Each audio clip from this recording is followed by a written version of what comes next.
Baiklah, video kali ini saya akan ceritakan tentang diganggu hantu di muara sungai. Tunggu selepas ini. Assalamualaikum warahmatullahi wabarakatuh dan salam sejahtera. Selamat datang ke channel Aleposko. Baiklah, channel ini banyak menyediakan video-video yang menarik. Jadi jangan lupa untuk subscribe dan tekan butang loceng untuk update video-video yang terbaru. Guys, video kali ini saya akan ceritakan pengalaman daripada ayah saya sendiri, iaitu Haji Dahlan, bapak saya. Okey. Jadi saya berpeluang bertanyakan dengan ayah saya sekiranya dia ada kisah seram. Kisah seram dia zaman-zaman dia dahululah. Sebelum ni dia sudah ada cerita tentang saya tentang cerita hantu air. Okey, siapa yang belum tengok cerita tu, anda boleh klik di sini. Okey. Cerita tentang hantu air. Jadi kali ini dia ceritakan sekali lagi tentang pengalaman, pengalaman ayah saya lah dengan kawan-kawannya diganggu hantu. Ini sebahagian daripada kisah seram lah, kisah seram pada zaman dahulu. Okey, ayah saya ni dia anak pulau. Okey, saya pun anak pulau juga, lahir di pulau. Okey, ayah saya merupakan anak Pulau Sebatik. Okey, Pulau Sebatik ni dia terletak di Tawau, dan Pulau Sebatik ni dia special.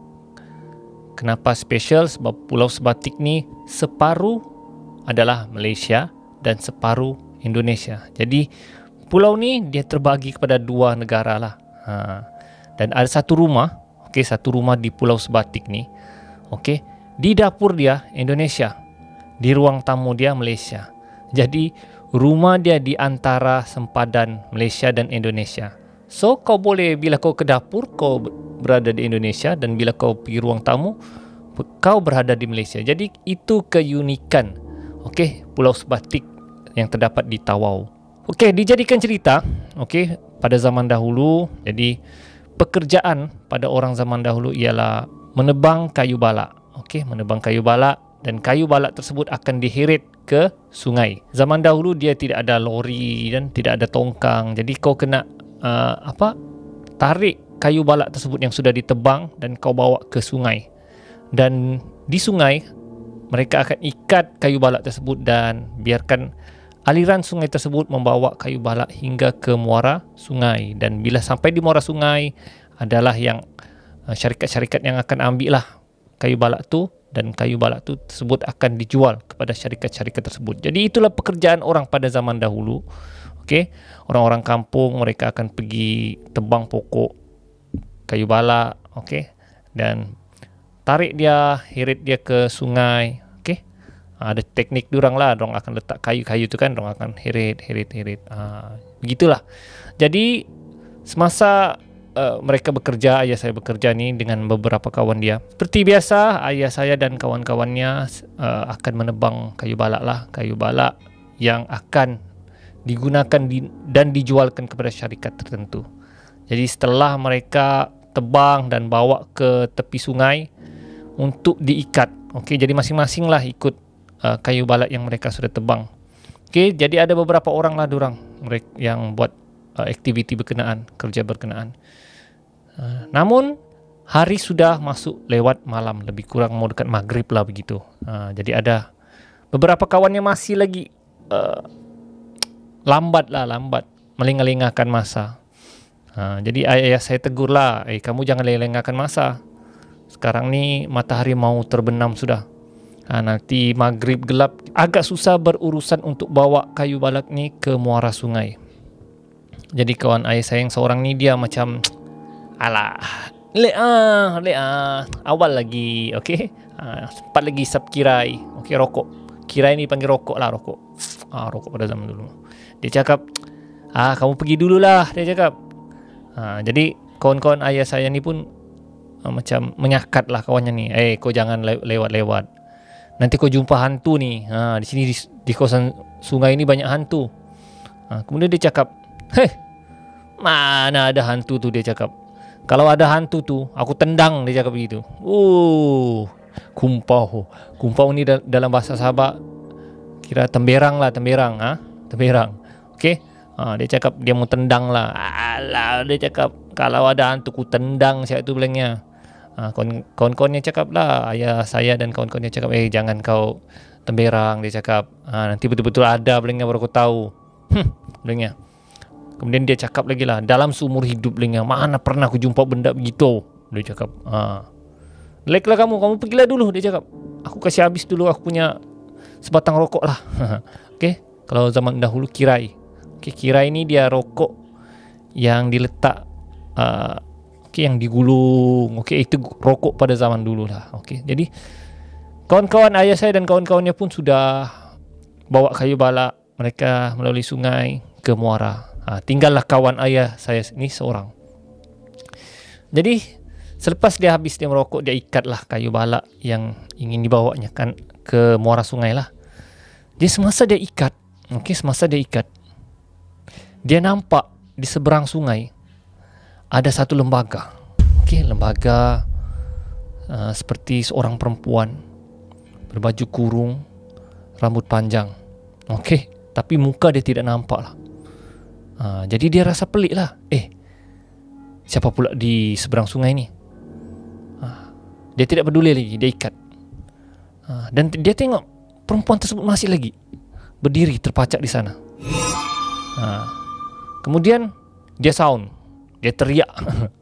Dia teriak lembaga tersebut, dia berani lah. Dia cakap, "Oi," dia cakap, "kalau kau hantu," dia cakap itu, "kalau kau hantu, cuba kau pergi menyeberang sini," dia cakap.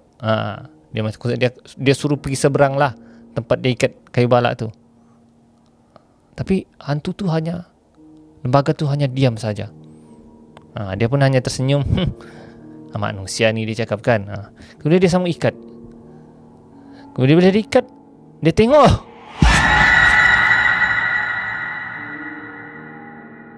benda tu sudah di sebelahnya. "Saya di sini bang," dia cakap. Nah, terkejut dia. Astagfirullahaladzim, dia cakap.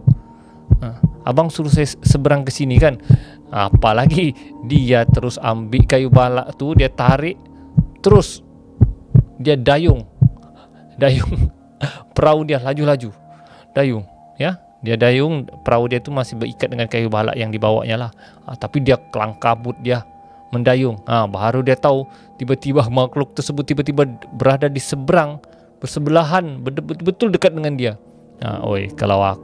Kalau saya pun, kalau kau sudah cabar hantu begitu, tiba-tiba berada di sebelahmu, cuak geng, cuak tak cuak.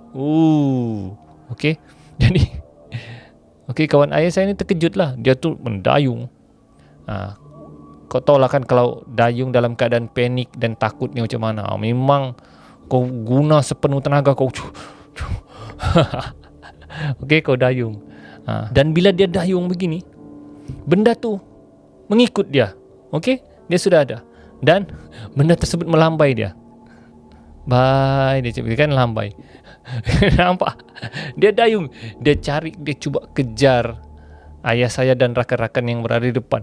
Dia dayung, tapi kawan-kawan dan ayah saya masih jauh berada di depan. Dan benda tersebut masih ikut lagi dia. Di situlah memang kawan ayah saya cakap beleng. Dia cakap kawan dia belengnya, dia cakap jantung dia macam mau tercabut. Baru kau tahu dia yang mau cabar sangat kan. Inilah akibatnya.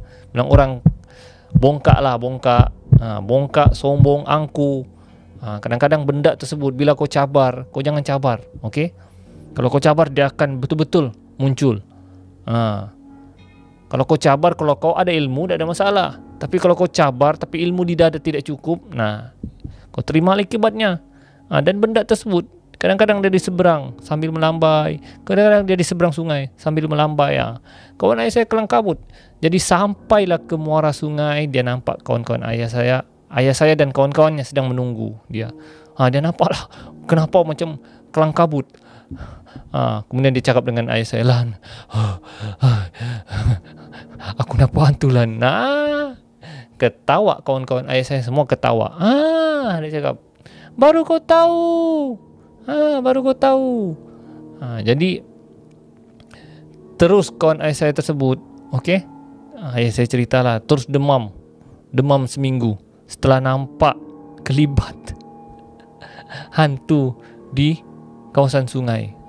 Akibat dia cabarlah hantu tersebut. Okey. Jadi saya rasa benda itu adalah jin lah, jin. Okey, jin tersebut tercabar apabila dia dicabar oleh lelaki tersebut. Dia kata, kalau aku nampak benda tersebut aku tendang, aku pukul. Jadi benda tersebut bila tercabar dia akan muncul lah. Mungkin Tuhan pun akan uji dia mengikut kemampuannya. Jadi kawan ayah saya itu demam dan bertaubatlah selepas itu, tidak mau temberang lagi, tidak mau angkuh dan sombong lagi.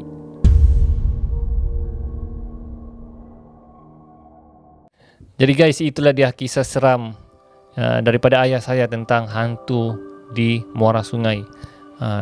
Di mana-mana kawasan pun, makhluk halus ni dia ada tempat tinggal yang tersendiri. Jadi kita kena saling menghormatilah dan beradab bila berada di sebuah kawasan. Janganlah kita sombong, angkuh ataupun buat sesuatu yang pelik lah di tempat tersebut. Jadi kadang-kadang benda tersebut pun dia tidak mau ganggu kita, Tapi bila kita cari pasal, sombong, angkuh, benda tersebut pun akan marah dan ganggu kita. Jadi guys, setakat itu saja video saya kali ini. Kalau anda berminat untuk melihat video-video seram lagi, anda boleh klik di sini. Dan kalau anda ingin update video-video yang terbaru, anda boleh subscribe channel saya. Kita berjumpa lagi di video akan datang. Ali Bosku.